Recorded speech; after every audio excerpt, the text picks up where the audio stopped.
In this video, I'm going to be asking, do you ever go outside your comfort zone when you're taking photographs? Well, let's see if I do or not. Roll titles.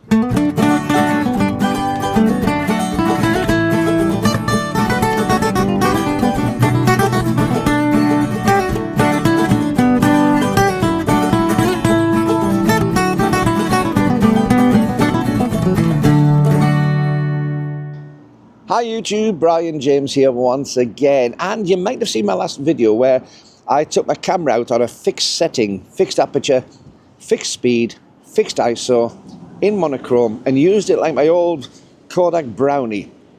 And a few people, oh by the way, a few people tackle me on about the Sunny 16. Keep watching and I'll tackle the answer to the Sunny 16 thing a little bit later. So keep watching about Sunny 16. Anyway, yeah. That to me was going outside my comfort zone. We've got so accustomed to all the fancy controls and all the fancy facilities that we have on cameras that it's made life very comfortable. We don't have to think, we don't have to really do anything. We just look at a scene and think, well, it looks nice, press a button, the camera's going to do everything for us. And even if the camera doesn't do everything, it's going to do most of the things. It's a very intelligent system these days. But I think it's taken a lot of the skill out of photography. So for me, to go back to something where I'm going to have to do a lot of thinking first, a lot of work first, and then an awful lot of work afterwards to try and get an image where I can retrieve what I wanted to see. I have to picture it, although on modern cameras you don't even have to picture it in black and white. It comes in black and white, but normally you'd have to picture it as a black and white image and see if you can use your mind's eye to work out how the shades were going to go together.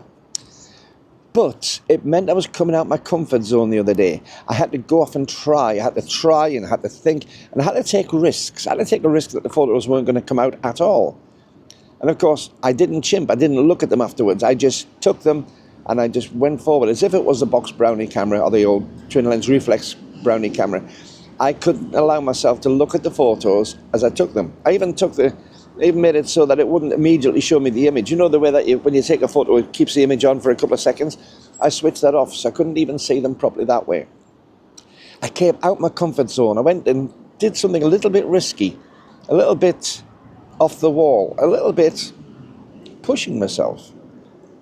So I'm just wondering, based on that, do you ever do that? Not just about the fixed settings like I had on mine, but do you ever take a camera out and think to yourself, I'm going to push myself beyond my comfort zone?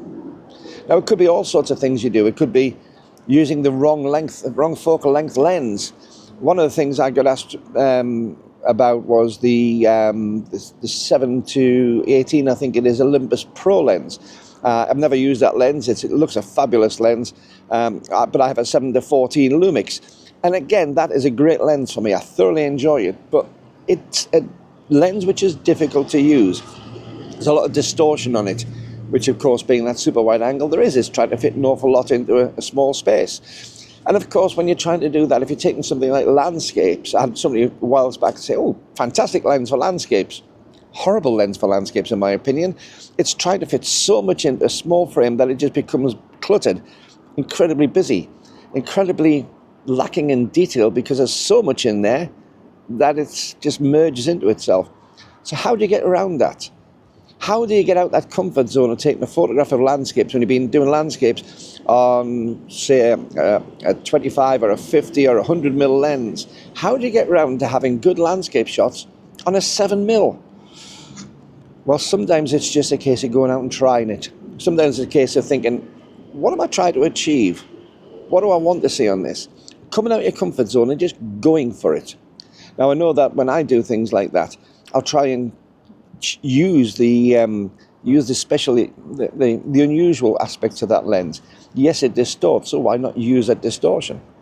If you're going to be doing buildings, instead of being nice and level, because if you're nice and level, it's all going to be neat, but if you start putting angles into it, a wide angle lens will really accentuate those angles, so you're going to get really prominent converging parallels, for instance. Or I'll put something really prominent in the foreground, so that really draws the eye to something in the foreground. It may be a rock, it may be a piece of fence, whatever it is, it may be a flower, and allow the background to actually be lacking in detail to draw the eye to that thing in the foreground. There's all sorts you can do with this. If you're taking something where there's a meandering river, look at this. Look at the angles of the river and look how that could maybe be accentuated by what you're taking. So come out of your comfort zone. Turn your back on the comfort. Turn your back on the ease of use. Switch it to fully manual. Do you not shoot in manual? Have you ever shot in manual?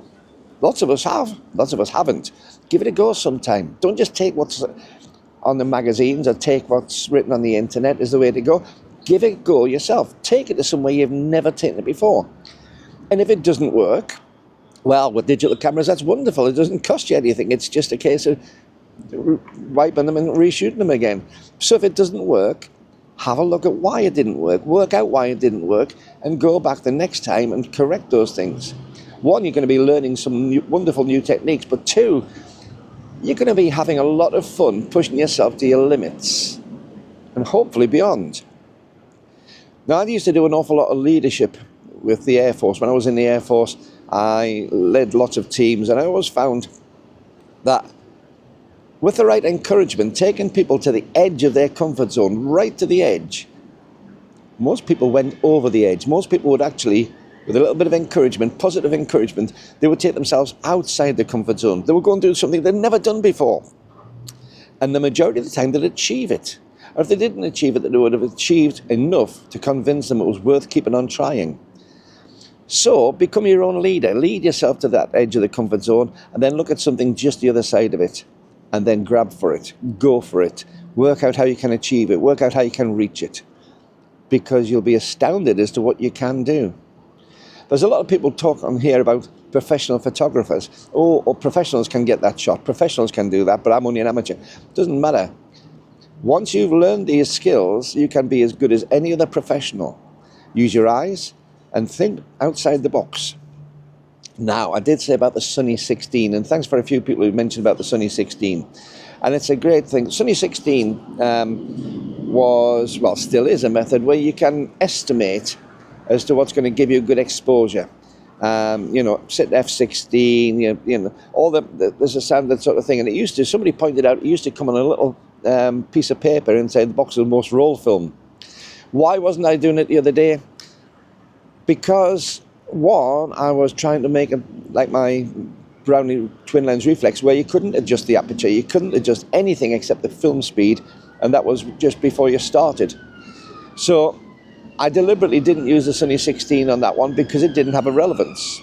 And also, you may have noticed on those photographs, just wait for this to go past, fire car, it's unusual. The other thing is as well, you may have noticed in those last videos that it was anything but sunny. Now, of course, on a sunny day you can get that, but the Sunny 16 will work. But if you notice, effectively, I was doing effectively a Sunny 16, but for a cloudy day or for an early evening almost, because my aperture was down at f8. My ISO had been lifted, my film speed had been lifted to about 400. And I was shooting on, I think, a 30th of a second, if I'm not mistaken, a 30th or a 60th of a second. And a few people also said, well, you got a really fast lens, that Sigma lens that you use, and goes down to 1.4. That would have been easy just to open it up. But that defeated the object. That defeated it. Then I would have been coming back into my comfort zone. Oh, I can just adjust it out. I can get my exposure right. Wrong thing what I needed. I wanted to have a little bit of a push, something to make me really start having to think how I was going to retrieve these photographs. I actually got an awful lot more keepers than I ever did losers. There was one at the end where I put in what it actually looked like out the camera compared to when I adjusted it.